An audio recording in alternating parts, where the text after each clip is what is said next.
보고서에 대한 답변. 세 번째 차례입니다. 지난 두 차례 동안 고신총의 보고서에서 지적한 번역 오류가 과연 사실인지 아닌지를 저희가 교리적으로 설명을 이어가면서 번역까지 검토를 해봤습니다. 킹제임스 성경 기준으로 사도행전 19장 2절과 에베소서 1장 13절은 같은 형태의 방식으로 번역이 되었습니다. 믿은 뒤 성령님을 받고 믿은 후에 거룩하신 영으로 봉인되어 구원받은 그리스도인들이 구원의 참된 확신을 누리게 되었다는 것을 받아들이고 기뻐하면 되는 것이었지요. 고신총의 보고서에 따르면 두 구절 모두 잘못된 번역으로 취급되긴 했으나 연신 말씀드리건대 결코 번역의 오류가 아니라고 말씀드렸습니다. 도리어 예수 그리스도를 믿는 믿음이 1순위 즉 선행되어야만 성령님의 역사가 구원받은 사람들에게 나타나게 됨을 강조하는 번역이 바로 킹제임스 성경이다라고 이해하시고 잊지 않으시면 되겠습니다. 자, 이번에는 다른 구절 한번 보도록 하겠습니다. 저희가 함께 보실 말씀은 로마서 7장 7절입니다.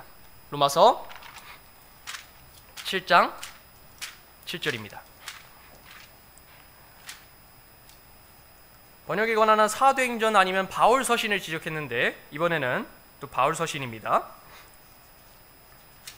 로마서 7장 7절 한 목소리로 읽겠습니다. 시작! 그러면 우리가 무슨 말을 하겠느냐? 율법이 죄냐? 결코 그럴 수 없느니라. 아니라 오히려 율법을 통하지 않고서는 내가 죄를 알지 못하였으니 율법이 너는 탐내지 말라 하고 말하지 아니하였더라면 내가 탐욕을 알지 못하였으리라 라고 말씀하고 있습니다. 이 번역을 주목하기에 앞서서 이 본문과 흐름을 한번 보도록 하겠습니다. 일단 로마서 7장은요 율법에 관한 바울의 논증이 계속해서 이어지고 있는 장입니다.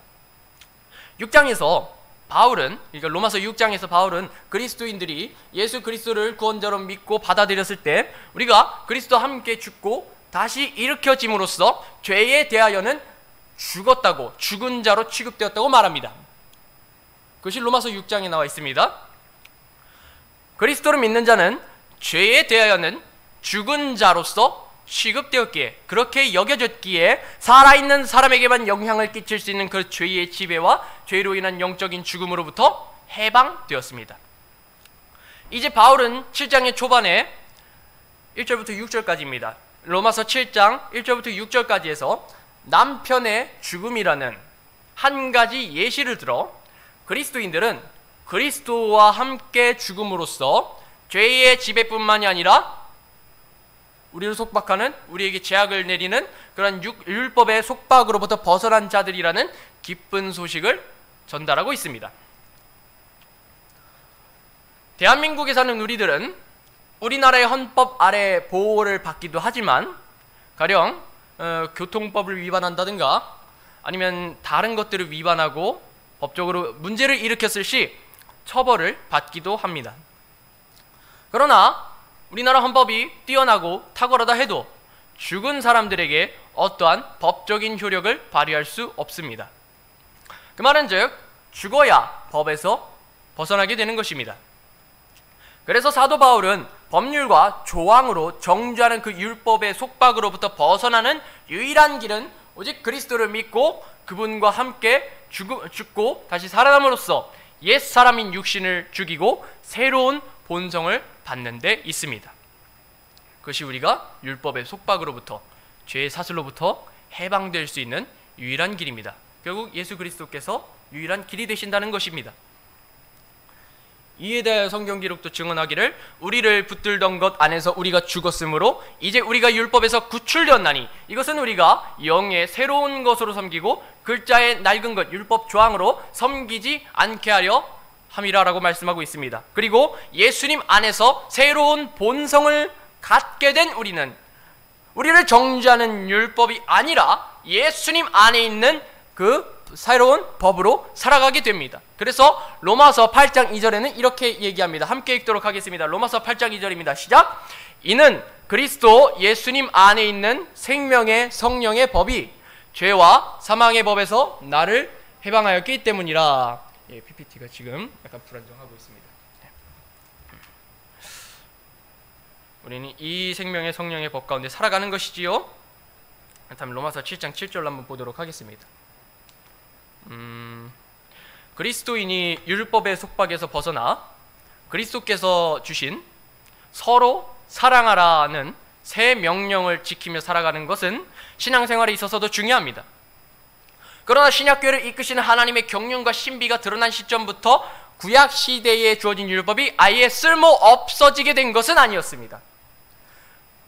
예수 그리스도를 통해 이 은혜의 복음이 이 세상에 드러났으니 그때부터는 우리를 정죄하는 율법이 필요 없고 그냥 내다 버리고 폐기하면 된다? 그것은 아닙니다. 바울은 이런 주장을 의도하지 않았습니다. 행여나 거짓 교리를 전하는 자들이 성경 기록을 왜곡하여 율법은 쓸모없고 죄스러운 것으로 여길 수 있겠다라는 우려가 있다고 판단을 했는지 사도 바울은 율법에 대해 다시금 확실한 성경적 입장을 진술합니다. 그 시작점이 바로 로마서 7장 7절입니다. 제가 다시 한번 읽도록 하겠습니다. 그러면 우리가 무슨 말을 하겠느냐? 율법이 죄냐? 결코 그럴 수 없느니라. 아니라 오히려 율법을 통하지 않고서는 내가 죄를 알지 못하였으리니 율법이 너는 탐내지 말라 하고 말하지 아니하였더라면 내가 탐욕을 알지 못하였으리라 라고 합니다. 바울이 스스로 묻습니다. 율법이 죄냐? 그리고 다시 자신이 답하죠. 결코 그럴 수 없느니라. 아니라 라고 합니다. 사도 바울이 율법주의로 도로 돌아갔기 때문에 이런 말을 한 것이 아닙니다. 애초에 율법이 정죄하는 도구로 쓰인다는 이유로 율법 그 자체가 죄스럽고 죄 자체라고 말할 수 없는 것입니다.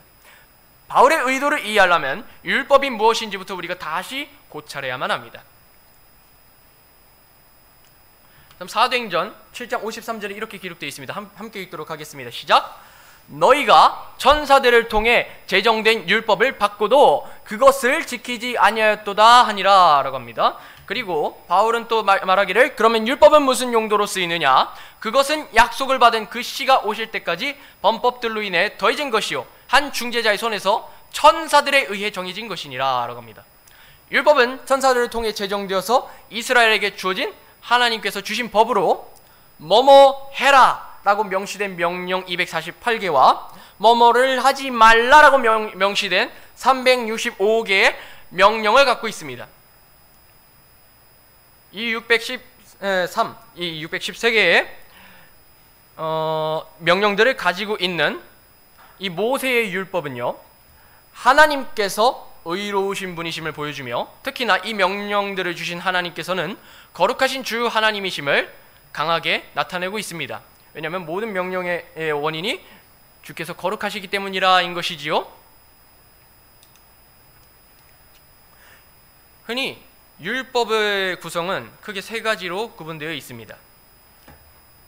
세 가지로 구분을 해요. 첫 번째는 바로 도덕법입니다. moral law라고 부릅니다. 도덕법은 보편적이고 불변하며 하나님의 뜻에 의한 승인으로 제정된 규칙 혹 규범들을 의미합니다. 율법 중 도덕법이라는 범위에 해당하는 것으로는 말이 도덕법이지 결국 십계명을 의미합니다. 십계명은 기본적으로 하나님을 사랑하고 이웃을 사랑하는 가장 큰 계명으로 함축할 수 있습니다. 그 안에는 도덕적인 계명들이 있고 윤리적인 것들도 다루고 있습니다. 그리고 두 번째는 바로 의식법입니다. Ceremonial Law라고 불리는데 의식법은 이제 번역이나 사람에 따라서 의식법이라고 하지도 않고 제사법이라고도 불리기도 합니다.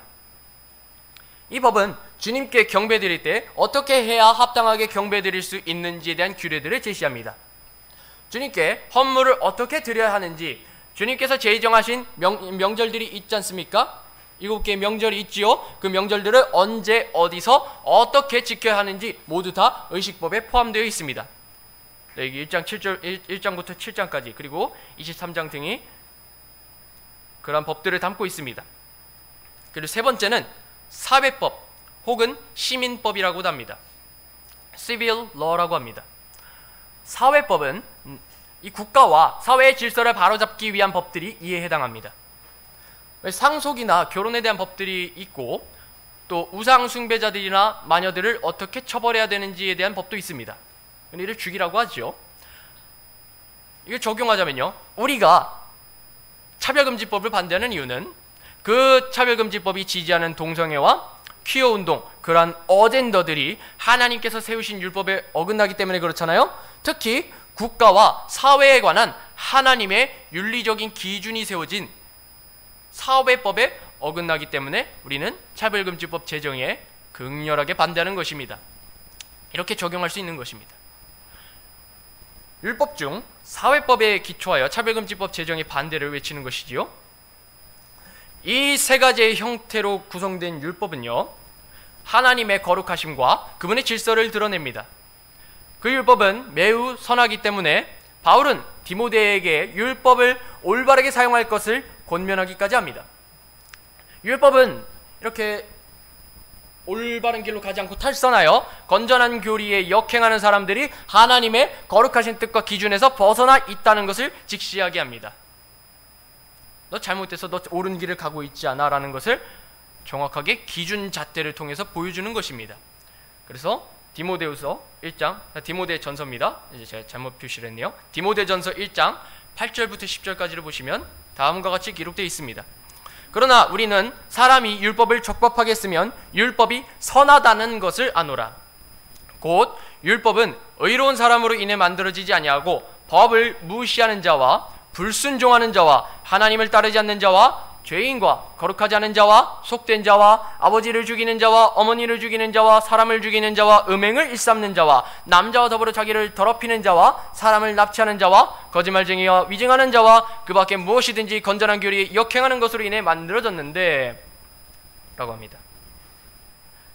각각 우리나라 헌법에서도 어느 법이 막 떠오르실 것입니다. 사기죄, 무슨 죄 이런 식으로 연상이 되실 것입니다. 법은 이처럼 거울과도 같습니다. 우리도 거울을 비출 때 우리도 우리 얼굴을 확인하면서 뭐 여드름은 어디 있는지 아니면 머리 정도는 좀 잘 됐는지 그래서 확인할 수 있는 것처럼 하나님께서는 그 율법을 통해서 우리 모두가 죄인이라는 사실을 알게 하고 또한 우리의 죄가 무엇인지를 지적하십니다. 그리고 우리는 율법 조항에 있는 죄를 짓지 않고 살아갈 수 없다는 그 절망적인 상황에 놓여져 있음을 깨닫고 오직 예수 그리스도께서 율법에서 명시한 죄를 짓지 않으심으로써 우리를 죄의 속박에서 벗어나게 하고 구원하실 수 있다는 진리를 알 수 있습니다. 오로지 율법을 올바르게 성취하신 예수 그리스도께서 우리를 구원하실 수 있는 것입니다. 그리스도인들은 그 율법을 통해 우리에게 복된 삶이 무엇인지를 배울 수 있으며 건전한 교리를 갖고 하나님이 보시기에 올바른 삶의 방향으로 나아갈 수 있습니다. 그러므로 바울은 무엇이 선하고 무엇이 죄인지를 지적하는 율법이 있기에 사람들이 죄를 알게 되었다고 말합니다. 그 율법이라는 기준에 따라 죄를 알게 되었다고 말합니다. 그래서 율법에 관한 한 결론을 내리기를 바울은 그러므로 율법도 거룩하고 명령도 거룩하며 의롭고 선하도다 라고 말합니다. 그것이 로마서 7장 12절에 기록되어 있습니다. 율법에 관한 바울의 결론입니다. 지금부터 중요한데요, 사실 이것도 왜 번역 오류를 지적했을까 싶습니다. 우리는 이처럼 이 성경을 통해 율법이 거룩하고 선하다는 것을 배울 수 있습니다. 그런데 고신총회는, 이 장로교 총회는 이 구절에도 또 문법적인 오류가 있다고 주장하며 현대 번역본들이 더 잘 번역했다고 평가합니다. 이게 가장 골치 아픈 건요, 단어가 다르고 부적절한 단어를 사용한다 하면은 바로 구분을 하기가 쉬운데 문법적으로 이게 번역 오류나 그런 것을 검토하는 순간부터 힘들어집니다, 사실. 그러나 이 문법적인 것들을 바르게 이해해야 우리가 성경을 또 바르게 이해할 수 있는 것입니다. 우리가 성경을 해석할 때는 문자적으로 그리고 역사적으로 문법적으로 해석하는 것이 가장 1차적인 원리이기 때문입니다. 그것이 성경을 해석할 때의 가장 1차적인 원리입니다. 그래서 문법을 어느 정도는 공부하고 넘어가야 해요. 양해 부탁드리겠습니다. 이번에도 문법적인 문제인데 과연 장로교 고신총회는 무엇을 근거로 해서 로마서 7장 7절의 번역을 잘못되었다고 지적하는 것일까요? 제가 이렇게 세 가지를 적어놨습니다. 요약하면 이렇습니다. 첫 번째, 이 구절의 해당 문장은 가정법이다. 그러니까 오히려 율법을 통하지 않고서는 내가 죄를 알지 못할으니 이 문장은 가정법이라고 말합니다. 두 번째, 킹제임스 성경은 이 문장을 가정법이 아니라 직설법이라고 번역합니다. 세 번째, 문법적으로 주의를 기울이지 못하여 잘못 번역했다라고 얘기합니다. 이것이 장로교총의 주장입니다. 바울은 이 구절에서 가정법을 사용했는데 킹제임스 성경은 가정법이 아닌 직설법으로 번역해서 문법적으로 오류를 일으켰다고 주장하는 것입니다. 이제 밑에 보시면 율법으로 말미암지 않고는 내가 죄를 알지 못하였으니 였으리니 하면 가정법인데 였으니 하면은 직설법이 됩니다. 내가 죄를 알지 못했다가 되는 것이죠. 이제 개역한글판, 개역개정판은 이 구절을 저렇게 번역해서 번역상 오류가 있는데 킹제임스 성경도 개역 성경과 동일하게 잘못 번역되었다는 그런 주장을 펼치고 있는 것입니다. 문법 용어가 익숙하지 않으므로 저희가 이제 직설법과 가정법에 대해서 잠시 설명하자면 이렇습니다. 직설법은 이야기의 내용을 사실로 인정하고 서술하는 문장의 형태입니다. 가령 나는 밥을 먹었다 라든가 형제님께서 강단에 올라와 대표로 기도하셨다 등 대체로 실제 있었던 일들, 서로 교제하면서 주고받는 얘기들, 그런 문장 대부분이 직설법입니다. 나는 뭐 했다, 나는 어디 가서 뭘 했다, 누가 저랬다, 누가 이랬단다, 이런 것들 말입니다. 근데 가정법은 말하는 내용이 무엇인가를 가정하거나 원망하거나 후회하는 것을 포함하는 문장의 형태입니다. 이해된 예시를 하나 들자면, 만일 제가 삼성전자 주식을 작년에 처분했더라면 150만 원의 손해를 보지 않았을 것입니다. 자, 이렇게 얘기했으면요, 삼성전자 주식을 작년에 처분했더라면 150만 원의 손해를 보지 않았을 것인데, 이 말을 뒤집어 보면은 작년에 주식을 처분하지 않아서 150만 원의 손해를 봤다는 것입니다. 이것은 제 실화입니다. 이런 식으로 가정법은 이런 식으로 사용이 됩니다. 그리고 성경에서는 대표적으로 가정법을 띈 대표적인 구절로 시편 55편 6절 있습니다. 함께 읽도록 하겠습니다. 오른쪽에 있습니다. 오른쪽 칸에 시작. 그러므로 내가 말하기를 오 내게 비둘기같이 날개가 있다면 얼마나 좋을까. 그러면 내가 멀리 날아가 안식하리로다 라고 합니다. 다윗은 시편에서 비둘기처럼 날개가 있으면 좋겠다고 말하면서 날개가 있다면 어떻게 할지를 노래합니다. 그런데 이 노래의 내용을 뒤집어 보면은 뭐예요? 다윗은 날개가 없고 날지도 못하는 사람, 그 상태임을 보여줍니다. 가정법은 문장의 내용을 뒤집어 볼 때 그 문장의 전제가, 그리고 그 문장이 의도하는 바가 무엇인지를 드러냅니다. 로마서 7장 7절에 다시 보도록 하겠습니다. 바울은 자신이 율법을 통하지 않고서는 죄를 알지 못했을 것이라고 가정법으로 말합니다. 이 문장은 뒤집어 보면, 그러니까 율법을 통해서 자신이 무슨 죄를 지었는지를 알게 됐다는 것을 의미합니다.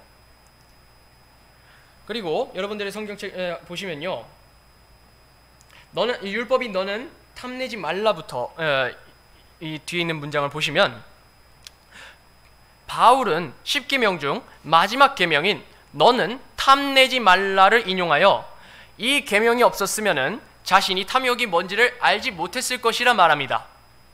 그 말은 무엇이냐? 이 문장 역시 뒤집어 보면 이제 10계명의 마지막 계명이, 그러니까 10번째 계명이 탐내지 말 것을 명령했기 때문에 바울 자신은 탐욕이 죄라는 것을 알게 되었다, 이렇게 이해하시면 됩니다.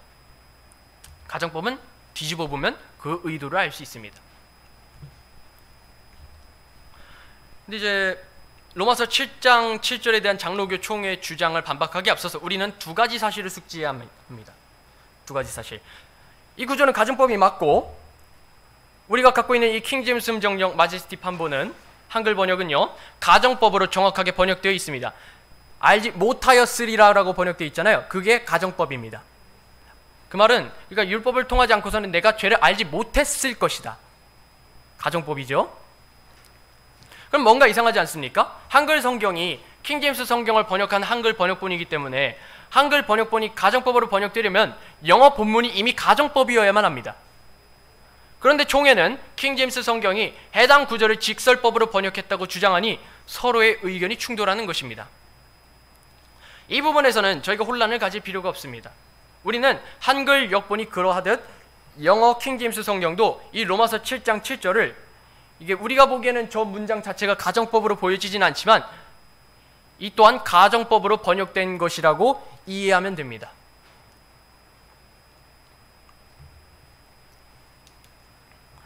가정법 문장을 만들려면 일단 그 문장이 무조건 과거형이어야만 합니다. 후의 어조이기 때문이죠. 내가 이렇게 했더라면 이렇게 됐을 텐데, 그리고 이제 만약에라는 의미를 가진 if라는 단어가 들어가기도 하고요.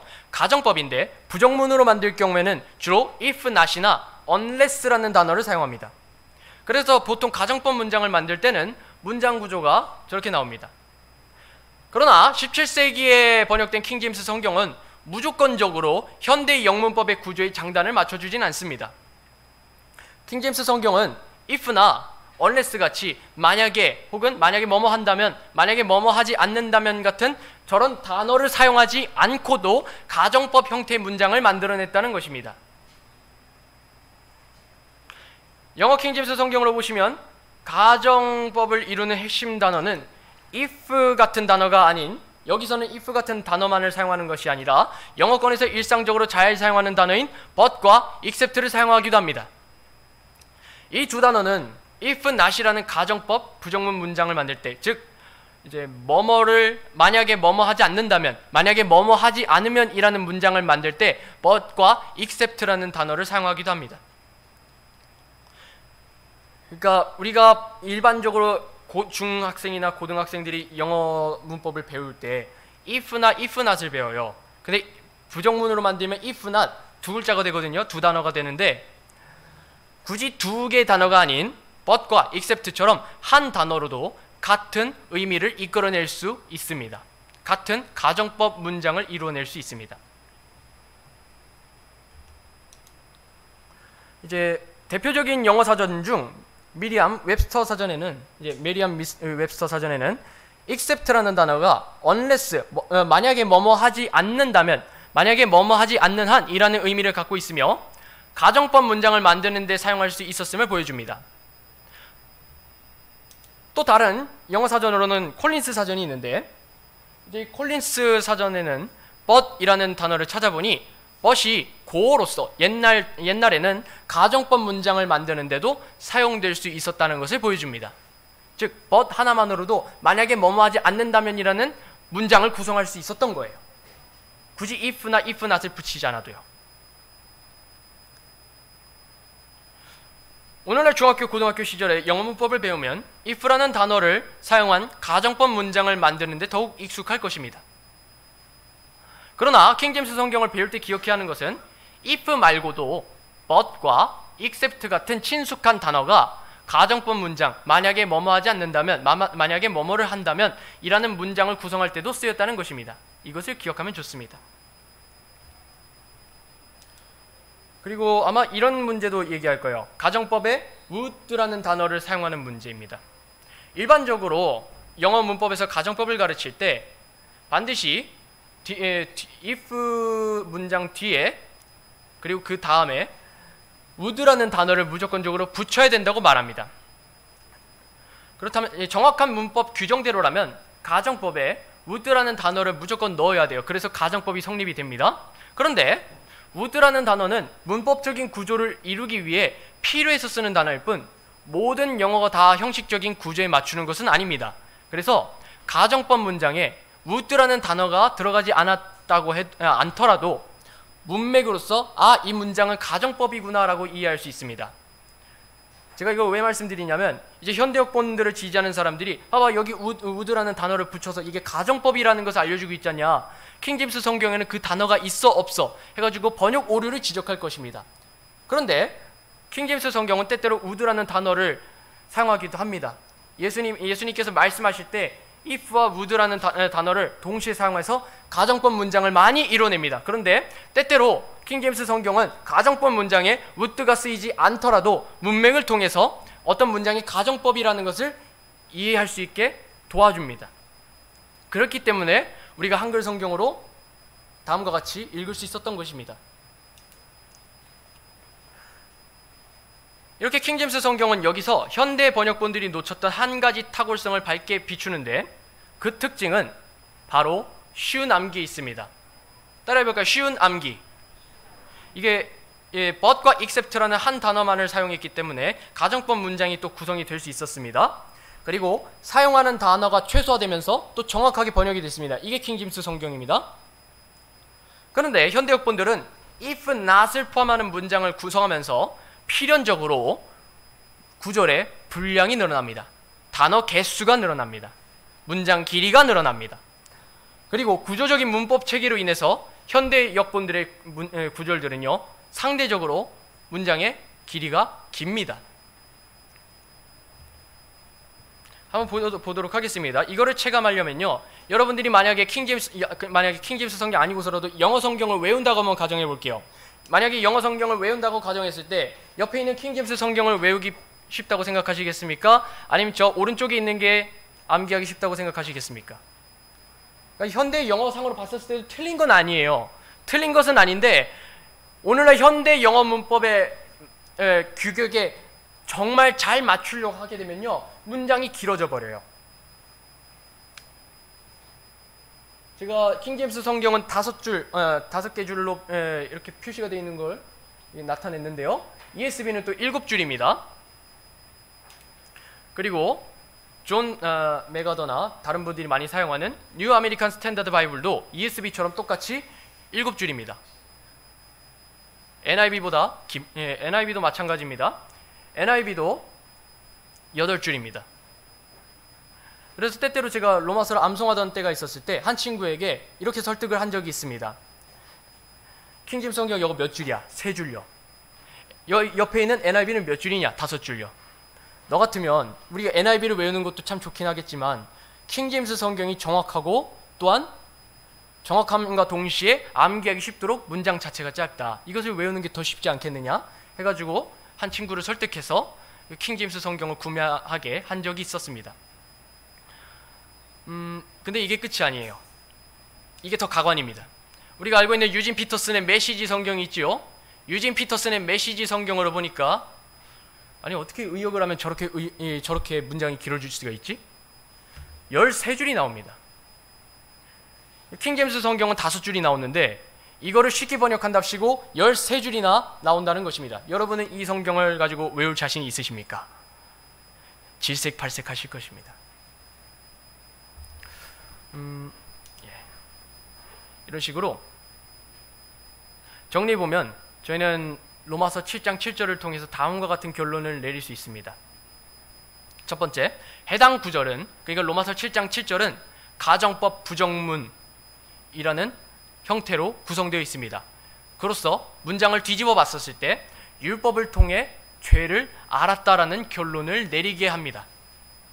그리고 또한 율법은 그 자체로 선하다라고 결론을 내릴 수 있게 합니다. 두 번째, 킹제임스 성경 역시 가정법으로 되어 있습니다. 다만 현대 영어 문법과는 그 구조가 달라서 이제 혼동할 수 있는 것이지 결코 그 문장이 직설법이 아니라는 것입니다. 세 번째, 킹제임스 성경의 정확하고 이 축약된 번역은 운율이 있고 또 암기에 있어서 탁월합니다. 문장 길이를 최소화시켰으면서도 정확하게 번역을 했기 때문에, 그리고 그 운율이 탁월하기 때문에 암송에 있어서 다른 성경들보다 뛰어납니다. 네 번째, 오늘날의 구조적인 영어 문법을 가지고 킹제임스 성경을 섣불리 평가해서는 안 됩니다. 왜냐하면 킹제임스 성경은 17세기 번역본이기 때문입니다. 그렇기 때문에 현대의 영어 문법의 규격에 어긋나는 경우도 있습니다. 왜요? 초기에 번역됐기 때문에 그렇죠. 그리고 저는 한 번 더 결론을 내리기를, 킹제임스 성경은 여기서도 문법적인 오류를 가지지 않고 정확하게 번역되었으며 추가로 여기에 더하여 아까